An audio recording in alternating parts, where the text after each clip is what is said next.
Microsoft recently bought Activision Blizzard. What does that mean for Microsoft? What is Sony's response going to be? And what does that do in terms of gaming as a whole? Let's talk about it.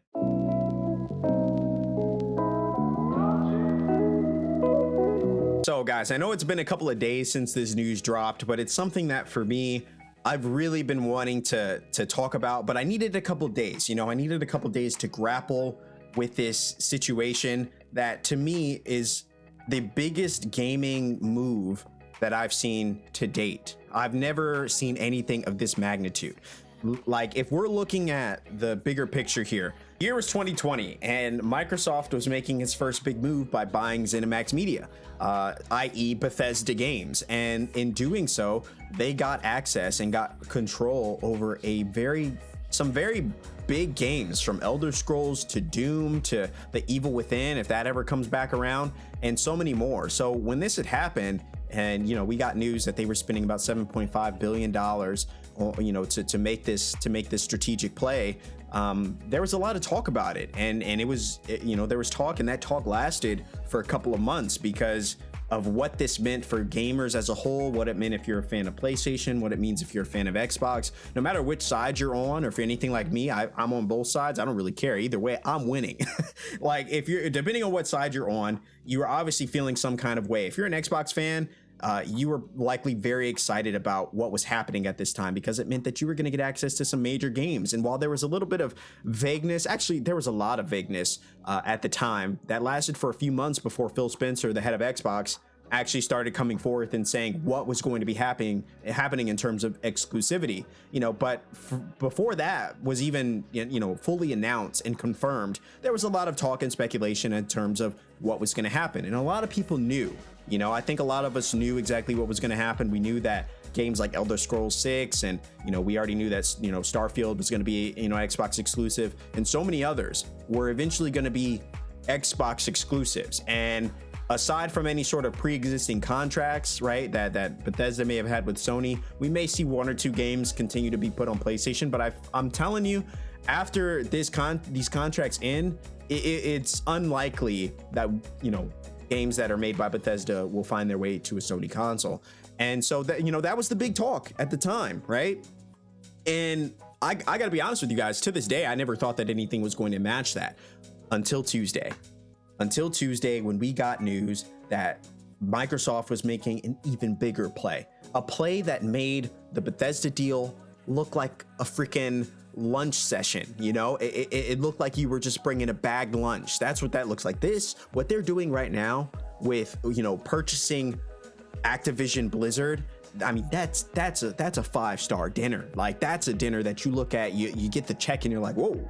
Like that's what this deal was, because Microsoft has gone ahead and purchased Activision Blizzard for $70 billion. Now, what does that mean? Well, I have an article here and I'm going to read it for you guys. Verbatim. This comes directly from Microsoft. And when I found this article and read through it, I found it to be just very interesting. And it's hard not to just contemplate, and it blows your mind a little bit in terms of what this is going to do to gaming as a whole. So it reads specifically, Microsoft will acquire Activision Blizzard for $95 per share in an all-cash transaction valued at $68.7 billion, inclusive of Activision Blizzard's net cash. When the transaction closes, Microsoft will become the world's third largest gaming company by revenue, behind Tencent and Sony. The planned acquisition includes iconic franchises from Activision, Blizzard, and King Studios. Now, if you guys don't know anything about King Studios, they're the ones behind Candy Crush, but they're behind a very large portion, some very popular mobile games. And this is not to be taken lightly. Mobile games, are a very big deal for a lot of people. So the acquisition of this is something to not be taken lightly. Now they have access to mobile games as well. So this is even bigger than I imagined at first. You think Activision, you already know that's big. Blizzard, that's a big deal. But King Studios, that's something we can't look away from. So we have Warcraft, Diablo, Overwatch, Call of Duty, Candy Crush, in addition to global esports activities through Major League Gaming. The company has studios around the world with nearly 10,000 employees. This is massive. And it goes on to say that gaming is the most dynamic and exciting category in entertainment across all platforms today, and will play a key role in the development of metaverse platforms, says Satya Nadella, chairman and CEO of Microsoft.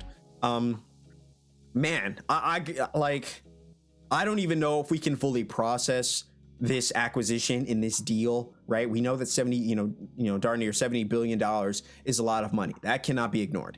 But what this is going to do to gaming industry as a whole, and what it's going to do for Microsoft and for the brand of Xbox, is even bigger. We won't see this now, right? We might not even see this for the next 1 or 2 years. But I would say in the next 3 to 5 years, when these games from these companies start to get put out, like maybe a couple Call of Duties from now, maybe the next Doom title, the next Bethesda, Elder Scrolls 6, right? We're going to start to see the full effect of what Microsoft is doing now, because Sony, right? Sony has worked with some companies and worked with some developers that have produced great games, like one of the most recent ones being Housemarque, that produced Returnal, which was an absolute banger. And after Returnal did well and the numbers started to come in, Sony went ahead and said, hey, we want to purchase Housemarque. We want you to join our team because we believe in what you're doing. We want you to join PlayStation Studios. And this isn't something new, right?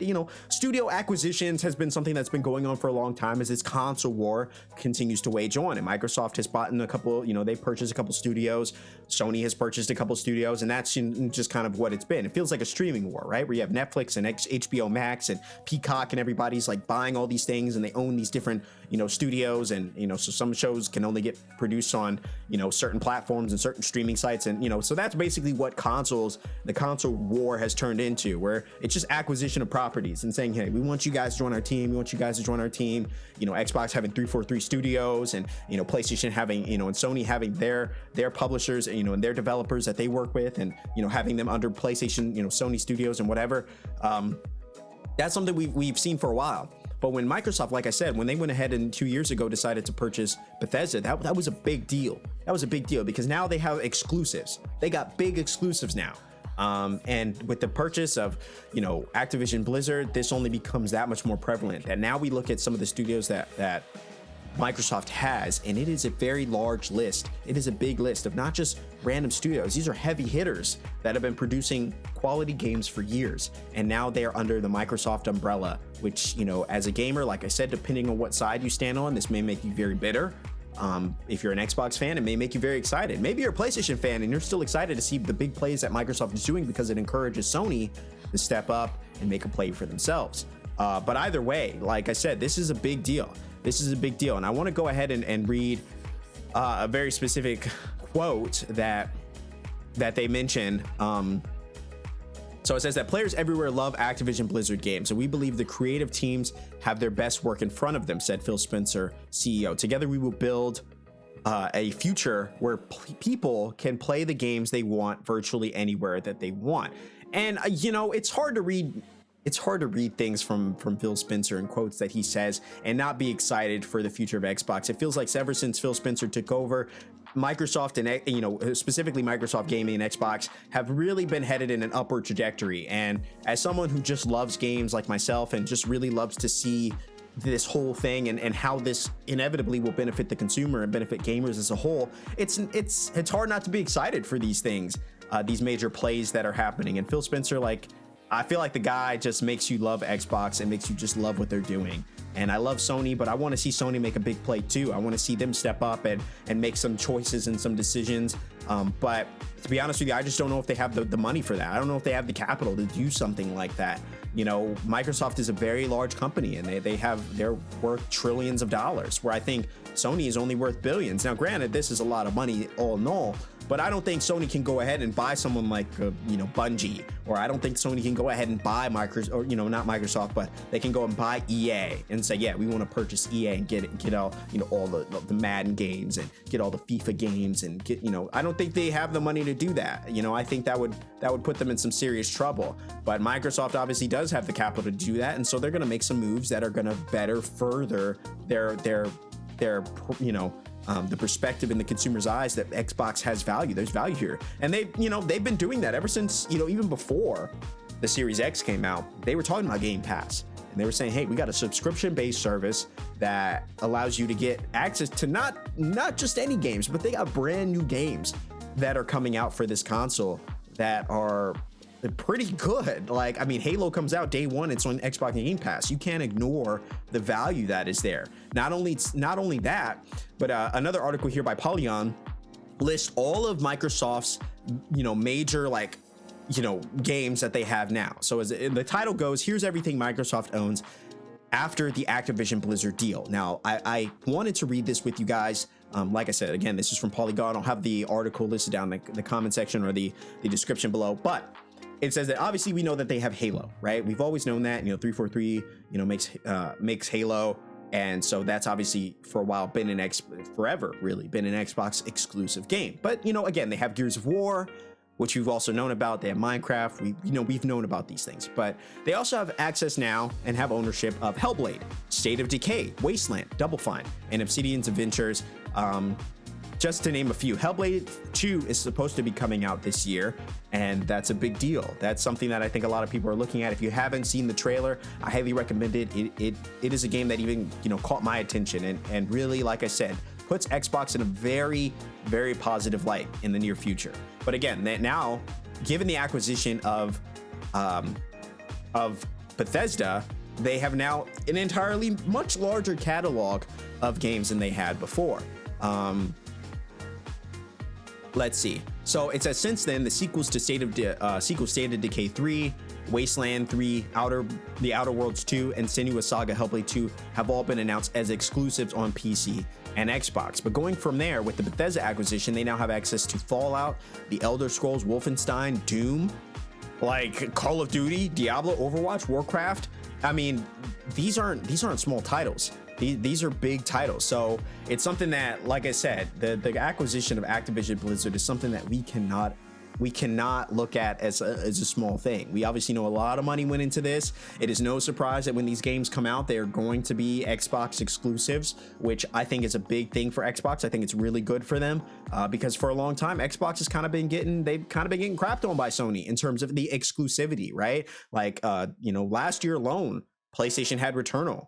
They had, Ratchet and Clank came out, and those were great games. And moving on to 2022, they've got the highly anticipated God of War Ragnarok. They also have Horizon Forbidden West that is planning on coming out this year as well, and a number of others. So Sony has definitely been killing it in the exclusive game. And this isn't to dump on Xbox, but it's definitely something that I've wanted to see from Xbox, where they produce more exclusive games so that they can bring more value to the Xbox family. And aside from Game Pass and things, I would just love to see more games that are only for Xbox or Xbox and PC. And I think that's really good. Sony has definitely been walking a line for a while, almost similarly to Nintendo, where they're having more and more games be exclusive to Sony and to PlayStation.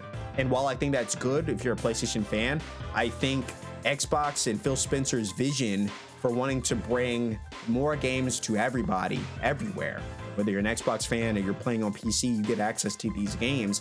I think that's really good for Xbox. And it's a vision that I hope that Sony will start to adapt as well as time goes on, where they start to produce games that are accessible to everybody. Because I think that's really the most important thing is in gaming is creating experiences that are good for everyone. And I know this is business, right? I know it's business, and they want to produce games that are going to help their console shine. I think that's awesome. But I think what Microsoft is doing currently is something that is very different for gaming as a whole, and I think it's really going to boost the ecosystem and boost the culture of gaming all in all. So it's interesting to see. I can't wait for the next couple of years to see how Microsoft really shifts the game, and I think things are very balanced right now. Like, for a long time, like I said, it started to feel like Sony was really just in the lead always, and now I think things are dead even, where they're starting to feel pressure. They're gonna have to make a move if they want to compete. So this acquisition of Activision Blizzard is definitely something that is very big for gaming, and just something I want to talk to you guys about. So that's something I'm very excited about. But let me know your thoughts below. Are you an Xbox fan? Are you a PlayStation fan? What are you most looking forward to with this new massive deal that Microsoft just knocked out of the park? What do you think that's going to do to the future of gaming? Let me know all your thoughts down in the comment section below. I'll be looking for your comments. And until then, guys, thank you so much for watching. We'll have many more discussions talking about gaming, TV, movies, all that kind of stuff. So be sure to subscribe if you haven't already. But until then, I hope you're safe. I hope you're doing well. And I'll see you in the next one. Cheers.